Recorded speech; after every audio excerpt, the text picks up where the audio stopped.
नमस्कार, मैं अपूर्वा। आप देख रहे हैं दिव्यांग जगत। आइए बढ़ते हैं कुछ खबरों की ओर। दिव्यांगजनों को करेंसी नोटों की पहचान करने में आने वाली कठिनाइयों को देखते हुए दिल्ली उच्च न्यायालय ने केंद्र सरकार और भारतीय रिजर्व बैंक को नए नोट जारी करने या छापने से पहले इन चुनौतियों का समाधान करने का निर्देश दिया। न्यायालय ने कहा कि आरबीआई अधिनियम के प्रावधान केंद्र सरकार द्वारा देश के सबसे कमजोर नागरिकों में से एक की चिंताओं को दूर करने और उन्हें कम करने के लिए लागू किए गए थे। न्यायालय द्वारा नियुक्त उच्चाधिकारी प्राप्त समिति और आरबीआई की रिपोर्टों की जांच के बाद मुख्य न्यायाधीश देवेंद्र कुमार उपाध्याय और न्यायमूर्ति तुषार राव गेडेला की पीठ ने कहा कि दिव्यांगजनों के लिए डिजिटल पहुंच से संबंधित समस्याओं और चिंताओं का काफी हद तक समाधान कर लिया गया है। इसलिए समिति की सिफारिशों के साथ साथ विभिन्न बैंकों को जारी की गई अपनी सिफारिशों का भी ईमानदारी से कार्यान्वयन किया जाना चाहिए। न्यायालय ने एक जनहित याचिका पर अपना फैसला सुनाते हुए आरबीआई को विभिन्न बैंकों से 6 माही रिपोर्ट प्राप्त करने का भी निर्देश दिया। इसमें अंतिम कार्यान्वयन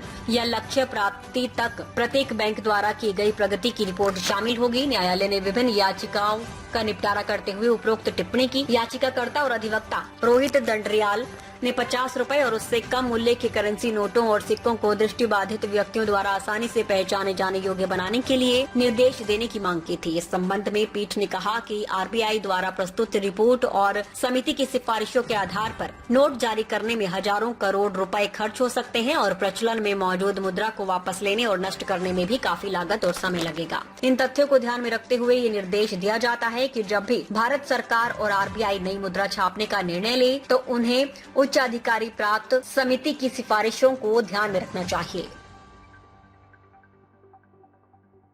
अब तक के लिए बस इतना ही। आगे खबरों को देखने के लिए हमारे चैनल को लाइक करें, शेयर करें, सब्सक्राइब करें। नमस्कार।